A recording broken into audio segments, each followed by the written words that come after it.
everyone, welcome to Cooking Sense, where we explore a variety of techniques and tools for individuals with vision loss, meant to show you how to cook using your other senses. My name is Rose Visser. I'm an occupational therapist and activities of daily living instructor at Vision Forward Association. Today is meant to give you just a taste of some tools and techniques that can help you in the kitchen.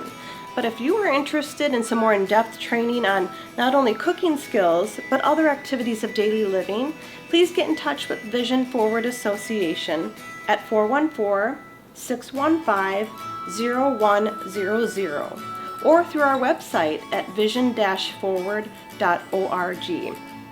At the end of today's session, in order for us to continue to provide programming like this, please complete a short survey. You can access it through our website at vision-forward.org/enrichment survey. Thank you.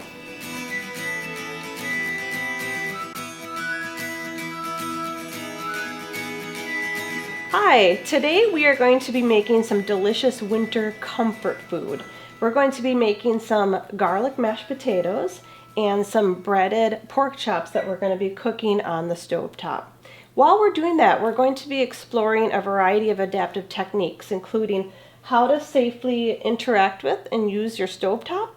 We're going to be learning a little bit about some techniques for boiling potatoes or other types of food. And then we're also going to be learning about how to cook and fry and turn, we're going to be using pork chops in this case, but any type of food on the stovetop. All right, let's get started. Before you start to use your stovetop, it's very important that you become familiar with the layout of your stove. You don't want to just jump in and start playing around with it and using it. So making sure you're familiar with where all the controls are located, how they work, where all the burners are and how those work. It's also important to keep in mind safety. Make sure that you have some counter space next to the stovetop on either side that is clutter-free, like a nice free spot that you could set some of your tools on, or if you have to quickly get something off of the stovetop, having that counter space is a nice place to put items to. Making sure that you have the proper tools is important too. Again, keeping safety in mind. Some examples of some tools are having proper oven mitts or gloves. Oven mitts or gloves are not just useful for using the oven. They're also useful for interacting with the stovetop as well. Once you have your gloves and your mitts on, they allow you to tactily explore the stovetop, to find your handle for your pan, to touch the pan, make sure that it's on your burner good. So it's good to have those tools handy. Another useful tool for interacting with the stovetop is a wooden spoon. This is a very simple tool, but how this can be useful is it's kind of like an extension of your hand or your arm. So if you're trying to explore the stovetop and you have very little vision or no vision, what you can do is use the wooden spoon to just tap anywhere on the stovetop and tap around until you can find your pan. Once you find your pan, you can also use that spoon to find the handle of the pan by circling around until you can find it with that wooden spoon. So again, it's a safe way to explore that stovetop. So making sure you have that by your stovetop is a good idea. Other types of tools that can be helpful is a timer. When you're cooking something on the stovetop, if you can't tell if something is done by looking at it, you need some other method to tell when the food is done. A simple timer can work well. Your cell phones usually have timers on them. That's a good technique. Or your digital assistants, those can work good for setting timers. I have just a simple digital one here. I put a little bump dot on one of the numbers so I can find the number 5. We'll talk about bump dots in a minute. But just some sort of timer that you can set when you're cooking items on the stovetop. Another tool that can be very useful is a talking meat thermometer. We're going to be cooking some breaded pork chops on the stovetop. Anytime you're cooking meat, this can be a great way to make sure your food is cooked all the way, cooked safely. How these work is it has a little probe on the end. So what you want to do when you're using this is to use that probe, kind of like the wooden spoon, to poke around until you can find your meat inside the pan. You want to poke the probe down into the meat until you can feel the bottom of the pan, and then lift up right away. Because you don't want the probe resting on the bottom of the pan, because it'll register the temperature of the pan and not of the meat. Once you have the probe inside of the meat, you're going to push a button that is the on-off button, and it says on. Then what you're going to do is press the other side of that button. It's called the fast temperature feature. And when I press that, we're going to hear some beeping, and it just tells us that it is trying to register the temperature of whatever the meat or whatever you're cooking. So let's do that.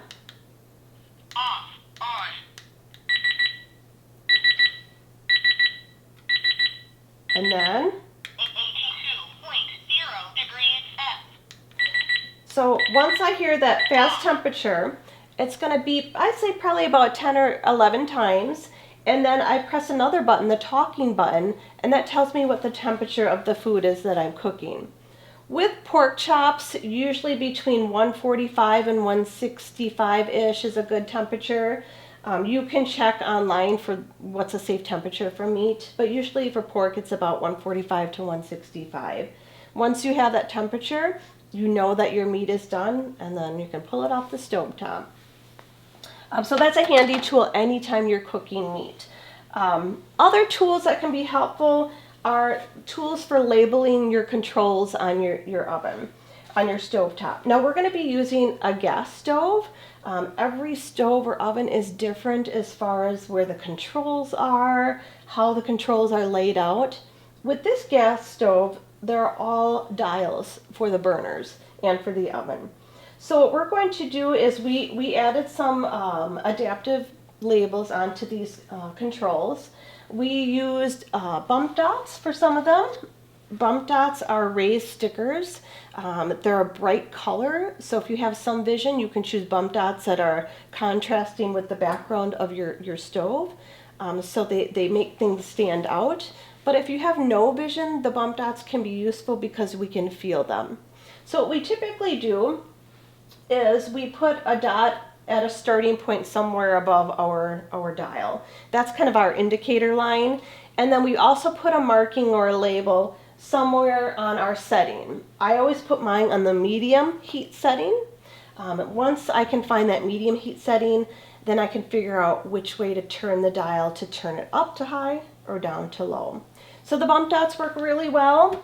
Another tool that can be helpful is called Spot and Line Pen. It's a tactile paint. What you do is it works very similar to the bump dots. You squeeze out a little dot or a line, you let it dry, and once it's dry, it also has that raised marking like the bump dots. It also comes in contrasting colors. You can use orange, black, or white. So depending on what the background on your stove is, choose a color that's going to contrast well with that. If you don't have any of these fancy tools around, you can also use things like tape. Tape is a good way to just put a quick little marking on your controls so that you can feel it. Velcro is another good label because, again, it's something that you can feel. You could also use like fabric paint or puffy paint, although they're not quite as durable as the Spot and Line pen. So any of those tools, Braille labels, if you know Braille, can be helpful too. Just something where you can find your starting point and then your medium heat setting. So those are some ways to just kind of label your stovetop to make sure it's ready for you to use. A couple of other tips for actually using the stovetop and interacting with it. I already mentioned about how to use the wooden spoon to find your pan and your handle. Make sure you turn your handle in a consistent direction so you can always find it. Usually, off to the left or off to the right.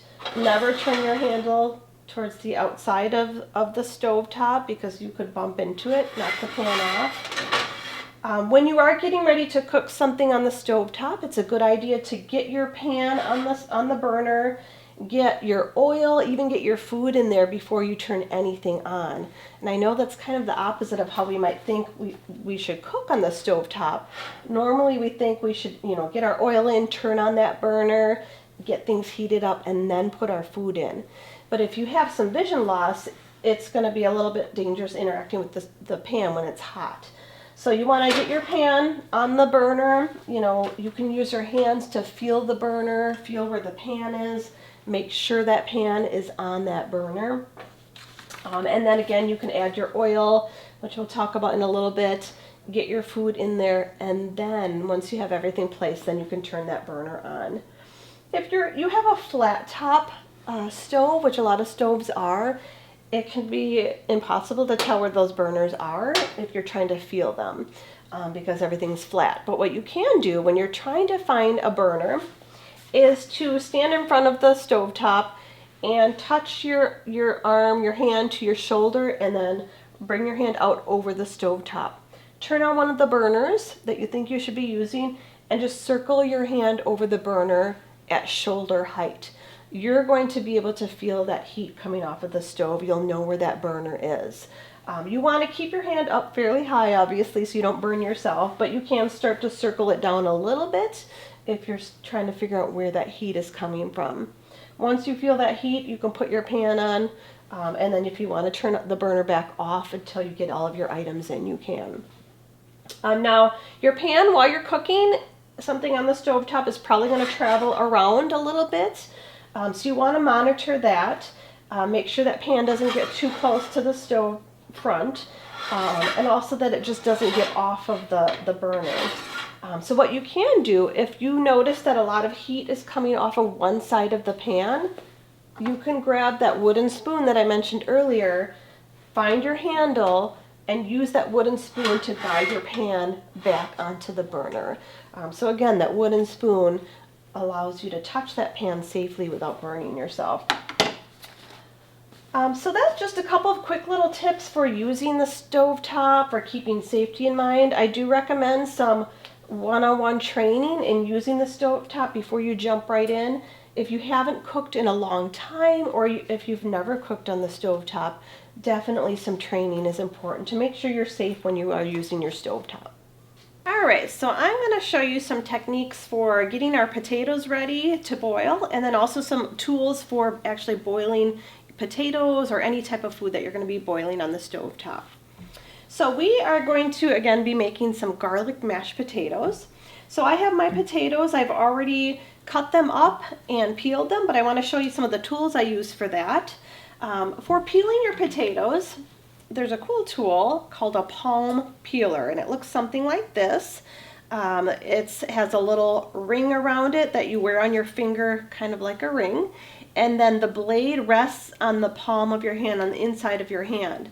So it's a little bit safer peeler than your standard peelers where the blade kind of stretches out in front of you.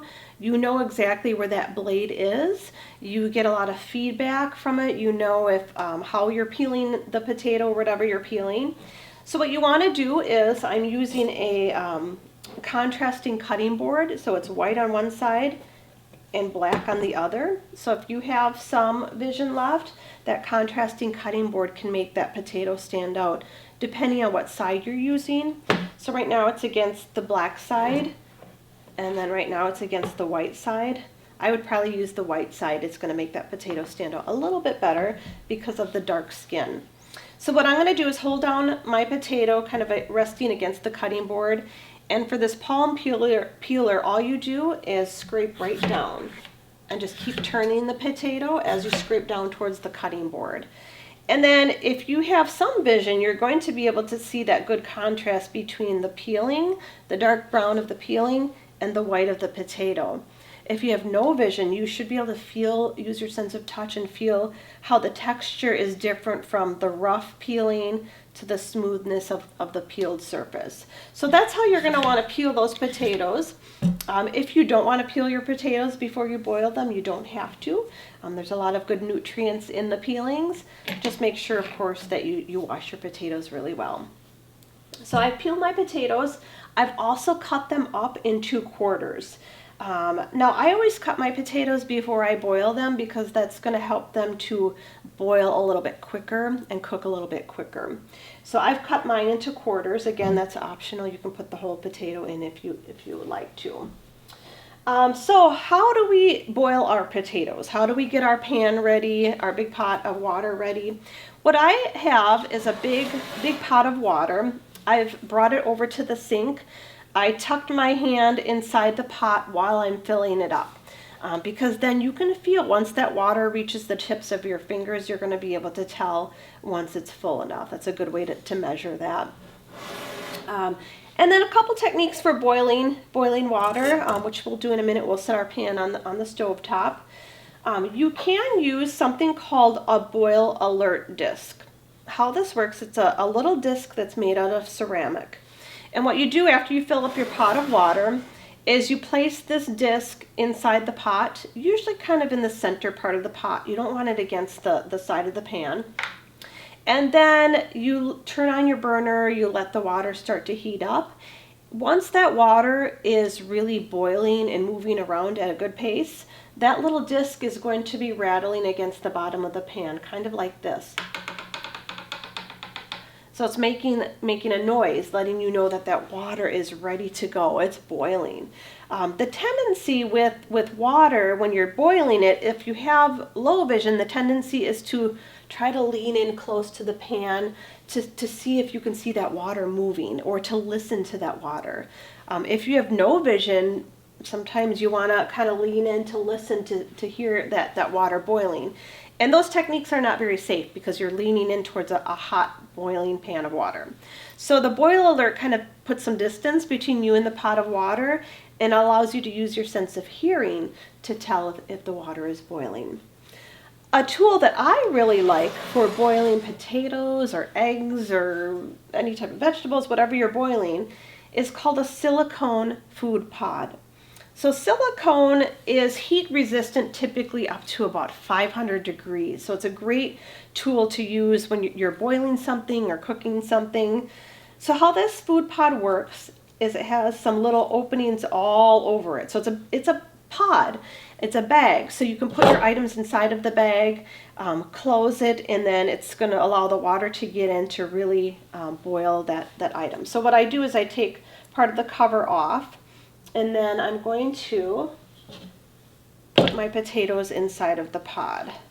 And so you can put them right inside. You can do pasta too, as long as the pasta isn't too small, because the small ones will get through the little holes on the food pod. And then once I have my potatoes in there, I'll put a couple more in there. Then I'm going to loop the cover back through the little holes. There's holes all through the top and around the outside of the food pod.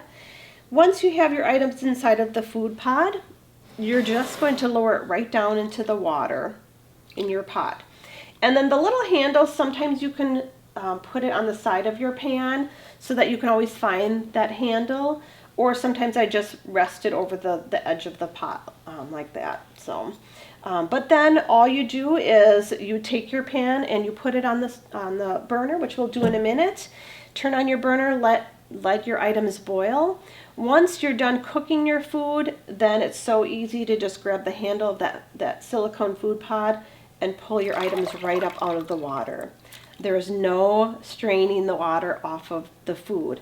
I will show you that technique though in case you do not have a silicone food pod. I'll show you some techniques for actually physically straining that water off of your pasta or your potatoes. Okay, so I want to show you how to safely strain boiling water off of potatoes or pasta, whatever you're boiling at the stove top. If you don't have that lovely silicone food pod that I showed earlier, there are some techniques to still be safe when you are transferring a hot pot of boiling water over to the sink.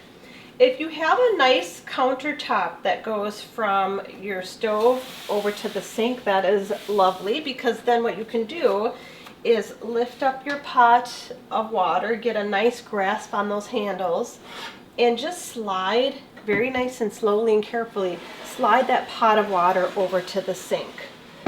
If you don't have a nice countertop, you just will have to pick up the pot of water, walk nice and slowly. Hopefully your sink is fairly close to the stove. That does help with transferring. Once you get your pot of boiling water over to the sink, what you want to do is, again, make sure you have your colander already prepped inside the sink. We have this colander here. The bigger the colander, the better, because then it covers more surface inside of the sink and you're more likely to get your food items inside of the colander. So we have our colander in the middle part of the sink. I have my pot of water just kind of resting here, and I'm using my free hand to feel where the front edge of that sink is. You'll notice I have a glove on one hand, a mitt on the other. You definitely want to be using your mitts or gloves when you're transferring that pot of hot water over to the sink in case something splatters or spills. So I can feel where the front edge of that sink is. I'm going to bring my pot of water over to the sink, to that front edge. I'm going to hold it carefully with one hand while I just kind of feel with the other to make sure I'm lined up. You want the pot of water kind of in the middle part of that front edge of your sink. And then if you have to reach down with your hand to feel where that colander is, you can, to make sure you know where you're going. And then what you want to do is just tip the pot of water away from you into the sink.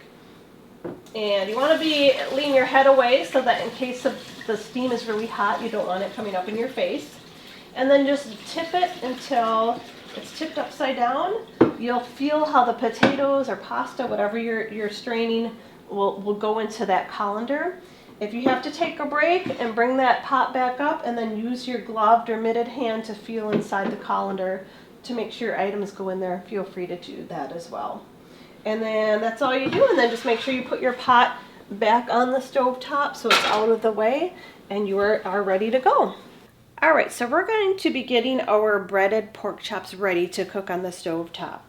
So I have a pork chop here. This is a nice thick one. You don't have to use one that's this thick if you don't want to. It's a bone-in pork chop. You can use anywhere from 1/2 inch to 1 inch and even a little bit thicker if you want, depending on what type you like. So what I've done is I've prepped 3 different bowls, kind of like a little assembly line for how I'm going to coat the pork chops. The first bowl has some flour in it.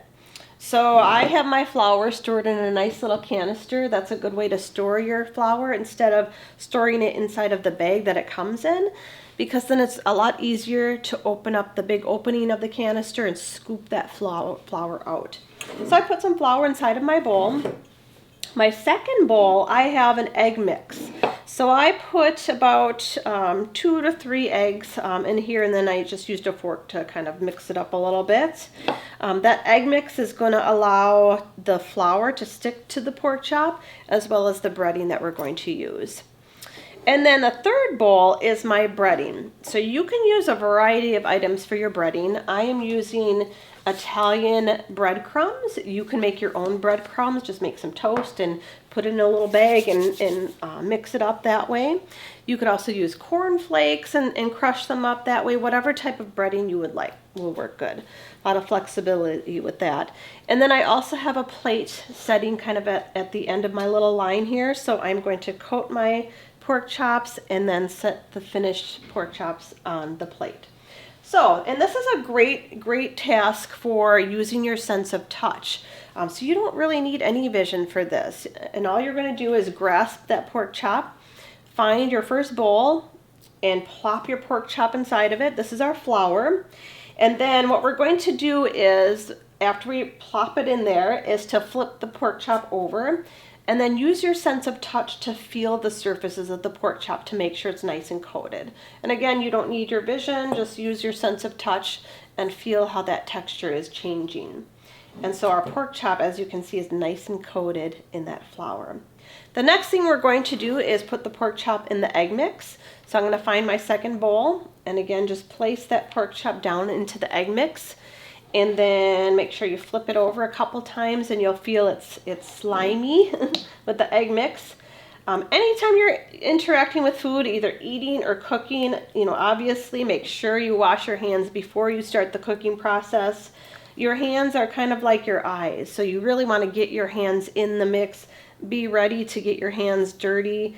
If you're sensitive to textures, you can wear gloves if you want to, though. All right, so we have our pork chop nice and coated in that egg mix. The third bowl is our breading. So we're going to take the pork chop and put it in the breading bowl, put it in there, and again, flip it over a couple times.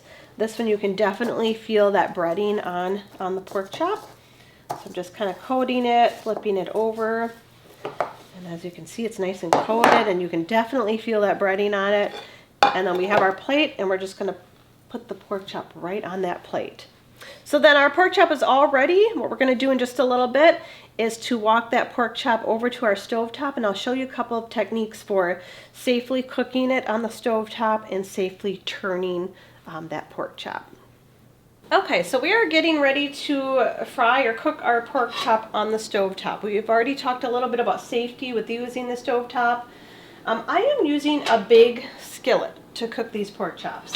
You want to use a nice big skillet versus a small skillet, because if you're using something that's too small, it's going to be very difficult to get your hands in there with your tool and turn the item. So we're using a nice big one.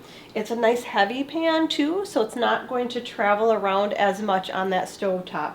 So when you're thinking about buying your kitchen tools, make sure you choose a skillet that's big and heavy. I also have, this skillet is white in color. So I'm picking a skillet that is probably going to contrast well with the pork chop. So if you have some vision, again, I'm always talking about contrast, keep that in mind.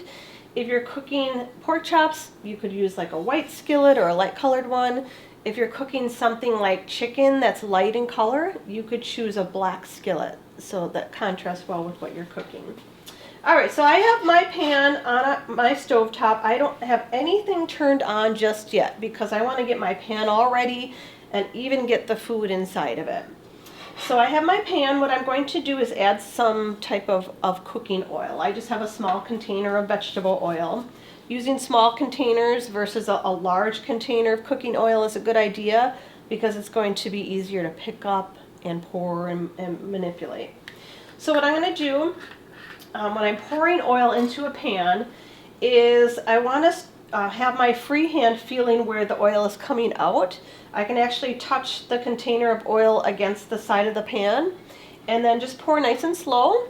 There's no specific amount that you need to add, just enough to coat the bottom of the pan. You don't want so much that you're kind of deep frying the pork chop, so just enough to coat the bottom. If you have to take a break, stop pouring. And then use your hands to feel inside the pan.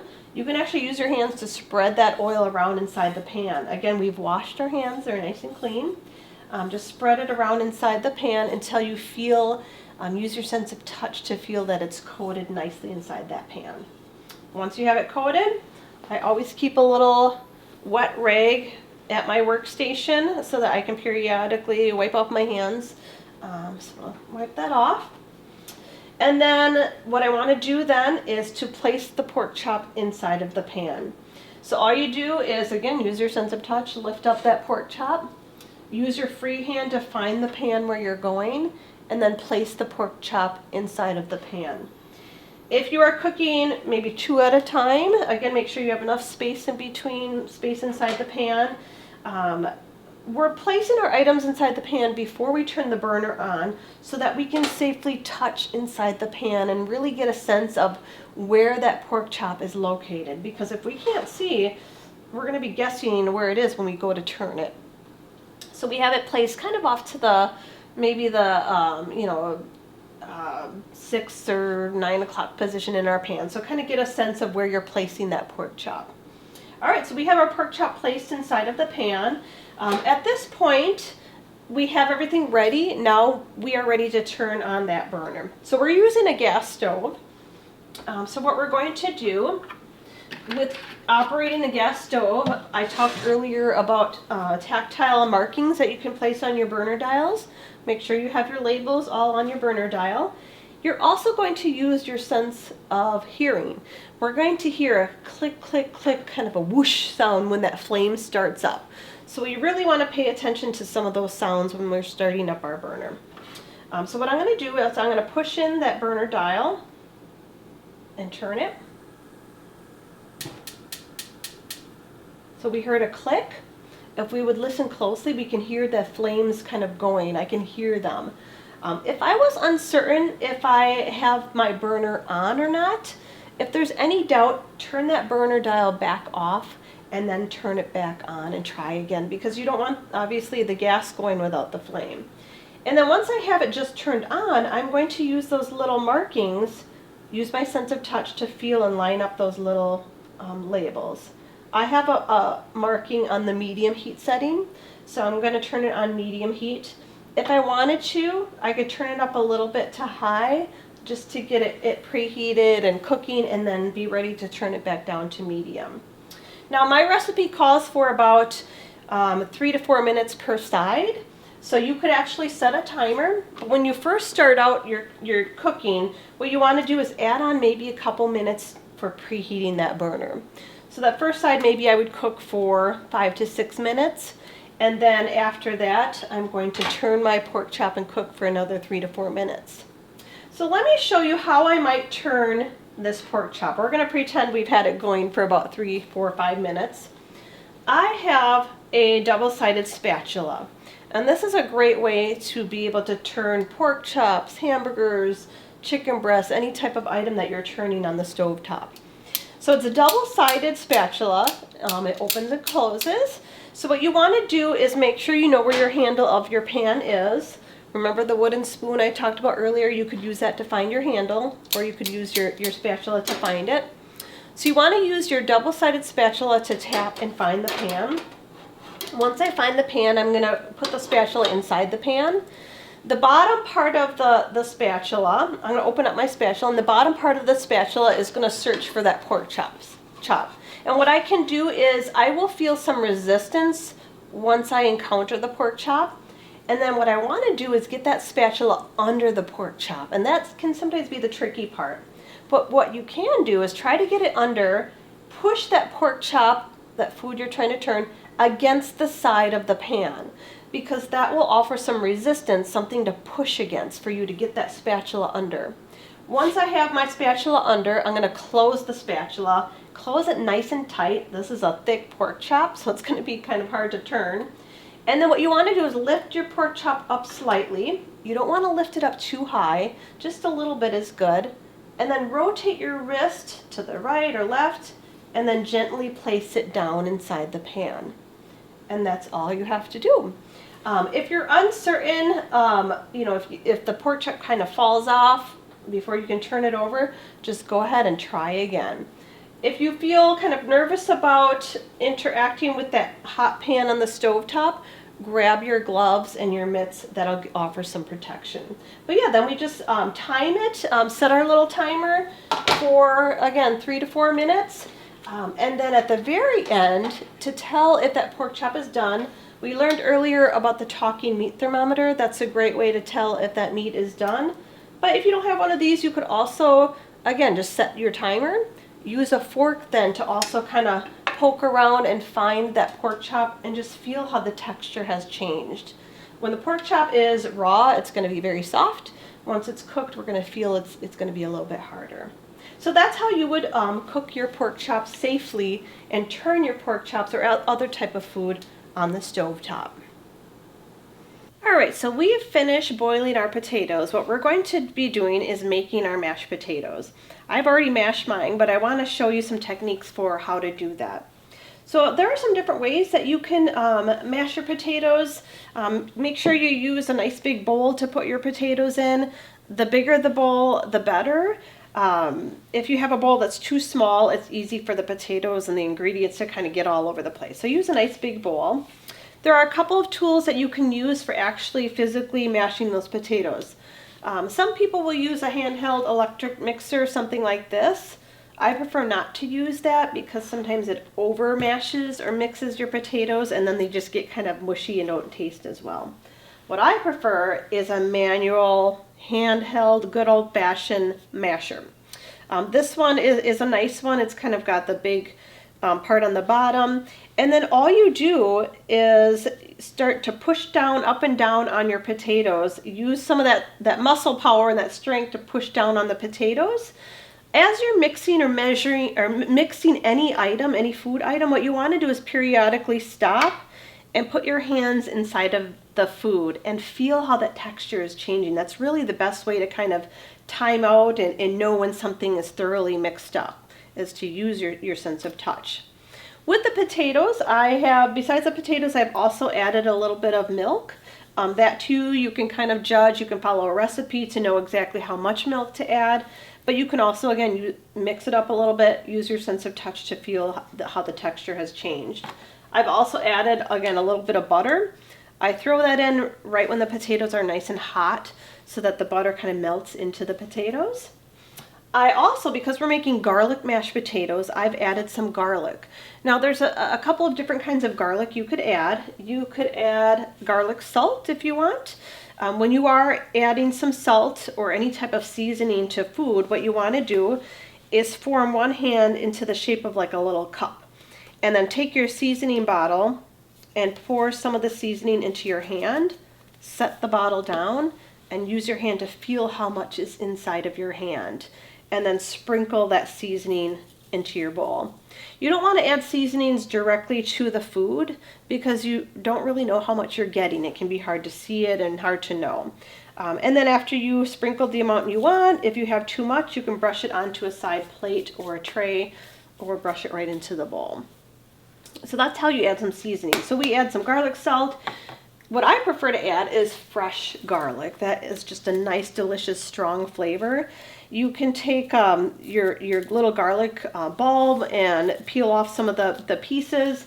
And the best way to cut that up is to use a garlic press. It can be very tricky without vision to cut things into really small, tiny pieces. With practice, you definitely can learn how to do that. But a garlic press is nice because you just put the garlic piece right inside and you press it, you close it, and then it comes out the other side. There's some little holes, and what I usually do is just take a knife and scrape those pieces off into the bowl. You also can get diced or minced garlic that comes in a little jar. That's the easiest way to get that fresh garlic, is it's already minced in a little jar. Just scoop out whatever you want and put it in your bowl. A little garlic or seasoning goes a long way with these garlic mashed potatoes, so you don't need a whole lot, just a little bit. Once you have your butter, your milk, your seasonings, I also put a little bit of parsley in my potatoes just to add a little bit of flavor and a little color. You could also add salt and pepper if you want. And then you just continue mixing this up with your little handheld masher. And then again, pause, feel how the texture has changed. Once you have your potatoes all mashed up, you can plate it up. We have right here our finished pork chops and our finished mashed potatoes. They smell delicious. They look delicious too. Again, use your sense of touch. You can kind of feel around on the food to feel how that texture of the pork chop has changed, how the mashed potatoes, the texture has changed as well. And then sit down and enjoy your potatoes. So I hope you liked our winter comfort food session. Stay tuned to our website where we post a number of other cooking sense sessions. Hope to see you at the next session.